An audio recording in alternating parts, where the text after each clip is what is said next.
tutoriel vidéo pour voir certaines choses. Alors là, on est face à la MG16, la petite console analogique compacte qu'on a au CFPM.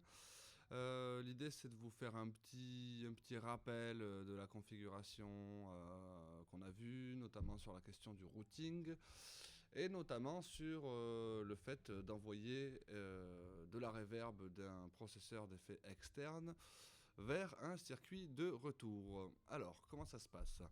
Bon, ici, on a la section d'entrée, là, directement, jusqu'aux entrées 15-16, hein, qui sont des entrées stéréo.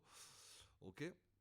Donc, on va brancher notre système de diffusion principal ici directement en stéréo out, donc soit en XLR, soit directement en jack. Hein. Donc, autant utiliser des jacks TRS quand même. On a 4 auxiliaires à notre disposition. Donc sur cette console, l'auxiliaire 1 est forcément pré-fader, on ne peut pas sélectionner. L'auxiliaire 2, lui, on peut sélectionner pré-fader ou post-fader. Donc pour sélectionner, hein, ça va être directement ici au niveau de l'envoi. Si on enfonce le bouton, l'auxiliaire est pré-fader. Et l'auxiliaire 3 et l'auxiliaire 4 sont forcément post-fader. Ce qui veut dire qu'en gros, on peut brancher soit 2 circuits de retour et 2 unités d'effet externes, soit un circuit de retour et 3 unités d'effet externes. Pour la simple et bonne raison qu'on utilise des auxiliaires pré-fader pour les retours de scène, les retours d'écoute, hein, comme les in-ear monitor et compagnie, et qu'on utilise des auxiliaires post-fader pour les unités d'effet qui font de la reverb, du délai et compagnie. Donc, imaginons que donc, je branche un retour de scène sur mon circuit d'auxiliaire 1, ok, donc directement dans cette sortie-là, et que je branche une unité d'effet externe en auxiliaire 3. Comment ça va se passer? Alors, le son, pour aller jusqu'au retour, il va sortir de la console en auxiliaire 1, et il va venir rentrer dans l'enceinte en question. Ok, jusque-là, rien de bien compliqué. Pour ce qui est de l'unité d'effet externe, par contre, il va falloir créer une boucle, en fait, pour qu'on puisse envoyer du son vers la reverb, que l'unité d'effet traite le son, et qu'ensuite on puisse tout simplement le récupérer pour le diffuser et l'acheminer là où on en a envie. Donc ici, on va sortir en auxiliaire 3 pour rentrer dans notre unité d'effet, donc en in, et on va ressortir de notre unité d'effet pour rentrer directement sur une des pistes de la console. Alors là, on peut utiliser une des entrées stéréo 9-10 ou 11-12. Alors, on n'utilise pas les 13, 14, 15, 16 parce qu'elles ont une norme qui est à moins 10 dBU, qui est la norme pour du matériel semi-professionnel, comme les lecteurs MP3 et compagnie. D'accord? Donc, on peut aussi directement rentrer sur des pistes ici, hein. Donc, imaginons que j'ai un effet mono, donc je reviens ensuite donc out de mon unité d'effet externe et je rentre par exemple dans la piste 8.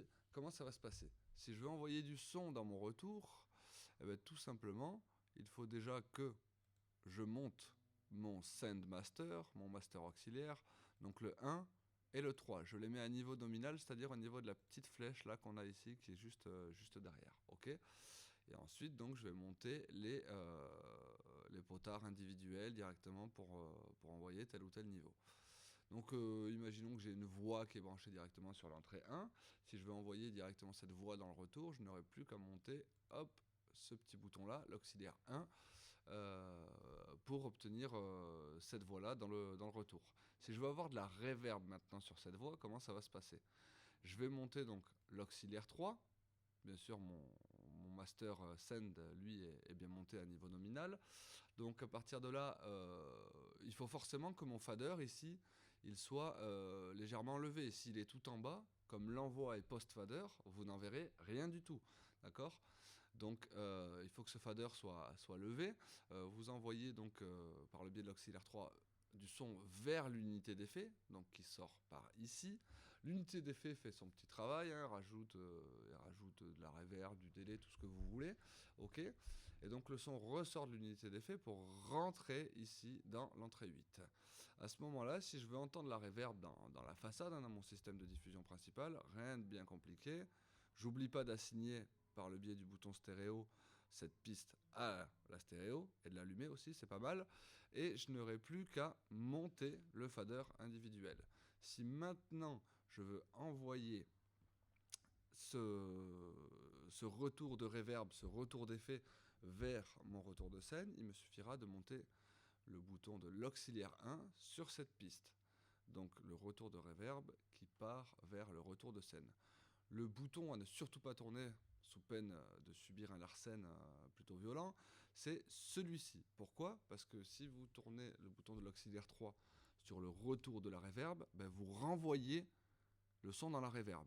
Et à ce moment-là, on a une boucle, puisque le son part dans la reverb, est traité, revient, repart dans la reverb, est traité, revient, nanani, nanana, et vous vous retrouvez avec une boucle audio qui génère un larcène très très très désagréable. Donc voilà, c'était un petit résumé de cette procédure. J'espère que ça pourra en aider quelques-uns, même si rien ne vaut la mise en situation en ayant la console sous la main.